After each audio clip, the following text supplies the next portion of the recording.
ఆచితూచి పాత్ర చేశారు. చాలా చాలా చాలా బాగుంది. యాత్ర కంట యాత్ర 2 మరీ నెంబర్ 1గా నిలిచింది. శర్మిల గారు అంటే మాకు సంబంధం లేని ఇచ్చారండి. మాకు భారతీరెడ్డి గారిని చూపించారు. మరి యాత్రలో చూపించినట్టు విజయమ్మ గారిని చూపించారు. ఈ సినిమా మాత్రం చాలా సూపర్ హిట్. ఈ సినిమాతోటే నాంది విజయానికి. పవన్ కళ్యాణ్ గారు లేరండి. అసలు మా రాజకీయాలతో సంబంధం లేని సినిమా ఇది. మా ఏం చేసాము, రాజకీయాల్లో వచ్చాక ఏం చేయగలిగాము అన్నిది మాత్రమే చూపించగలిగాం. చంద్రబాబు గారి క్యారెక్టర్ దొంగ క్యారెక్టర్గా ఉంది. అట్లానే చూపించారు సినిమాలో. కానీ ఇయర్గా ఇండస్ట్రీగా చూపించకుండా ఇండైరెక్ట్గా చూపించలేదు. అది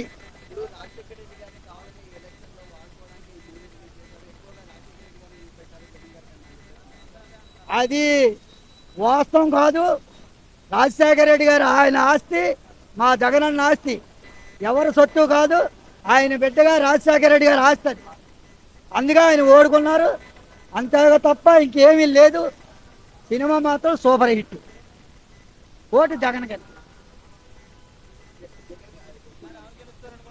ఈసారి జగన్మోహన్ రెడ్డి గారు కనీసం అట్లీస్ట్ ఎంతమంది తోడేళ్ళు వచ్చినా జగనే సీఎం అవుతాడు. లేదు సార్, లోకేష్ గారు ఒక వార్డు నెంబర్గా వెళ్ళలేనోడు ఇంకా సీఎం ఏమవుతాడండి. జనసేన, బీజేపీ, టీడీపీ కలిసి వచ్చినా, ఎంతమంది తోడేళ్ళు దొంగలు వచ్చినా జగన్ ఎదుర్కోవడం చాలా కష్టం. విజయవాడలో వైసీపీ విన్ అవడానికి చాలా పరిస్థితులు చాలా గట్టిగా ఉన్నాయి. అక్కడ దేవినేని అవినాష్, ఇక్కడ ఎల్లంపల్లి శ్రీనివాసు విన్ అవుతారని నేను ఘంటాపదంగా చెప్తున్నా.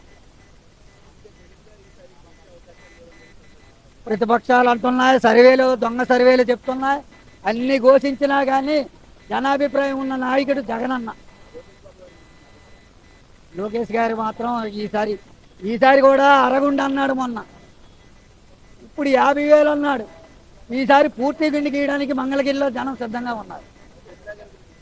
శర్మిల కోసం మాది ఆయన వ్యక్తిగత అభిప్రాయం. ఆవిడ కోసం నేను నోకాను. మొత్తం మూవీ అయితే సూపర్ హిట్.